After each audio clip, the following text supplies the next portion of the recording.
Bon, et bah ce soir je vais me lancer dans un nouveau type de vidéo que je considère aussi comme étant assez sympathique. C'est le fait de commenter des informations liées au football. Donc je vais essayer quand j'aurai du temps ou quoi, de prendre une information principale de la journée, du week-end ou même de la semaine et essayer de dire ce que j'en pense pour que comme ça les gens, si ils ont un opinion différent ou même qui sont d'accord, ils puissent en parler avec moi. Je serai apte à répondre à n'importe quelle critique, négative ou positive. Enfin, après, c'est aux gens de voir. Donc là, ce soir, le sujet qui va quand même intéresser beaucoup de monde, c'est la démission de Marcelo Bielsa.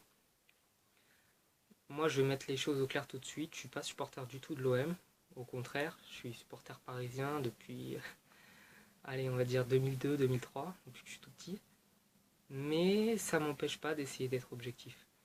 Donc là, la démission de Marcelo Bielsa, je vois ça un petit peu comme un coup de poignard pour tous les supporters de l'OM qui s'étaient fait une joie de voir enfin El Loco bah, montrer à l'Europe que Marseille est capable de faire autre chose que 0 points en poule pendant les phases européennes. Donc c'est un coup de poignard pour les Marseillais, de la part de Bielsa, je trouve, mais aussi de la part de La Brune, parce qu'il a dû avoir des discussions déjà avec lui et il n'a pas fait du tout le nécessaire pour l'empêcher de partir et de, bah voilà, de quitter l'OM dans un moment où ils en avaient vraiment besoin. Ensuite, deuxième chose, c'est le moment qui est mal choisi. Parce qu'après une défaite des Marseillais, justement, c'est là où l'équipe elle a besoin d'être soudée. Et donc, c'est pas en quittant son poste d'entraîneur comme ça sans prévenir que les joueurs ils vont avoir envie de continuer à jouer. Euh, Ensuite, pour finir, parce que je vais essayer d'être assez bref, c'est que je vois pas qui pourra prendre sa place. Parce que prendre la place d'un entraîneur qui a été souvent vu comme quelqu'un de dur, d'épuisant pour les joueurs, c'est pas facile.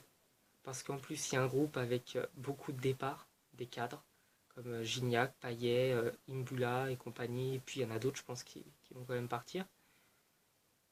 Et l'arrivée de joueurs qui connaissent pas l'équipe, qui connaissent pas la langue, qui connaissent pas le pays, qui connaissent pas la façon de voir des Marseillais, des supporters de l'OM. Donc c'est compliqué quoi. Franchement, là je vois pas trop comment l'OM va sortir de cette phase. Pour le championnat, ce serait mieux qu'ils se débrouillent très vite, qu'ils se magnent même pour trouver quelqu'un. Et puis sinon, bah je pense que j'ai fait le tour un petit peu de la question. Donc j'attends vos réactions et j'attends que vous me disiez ce que vous en pensez.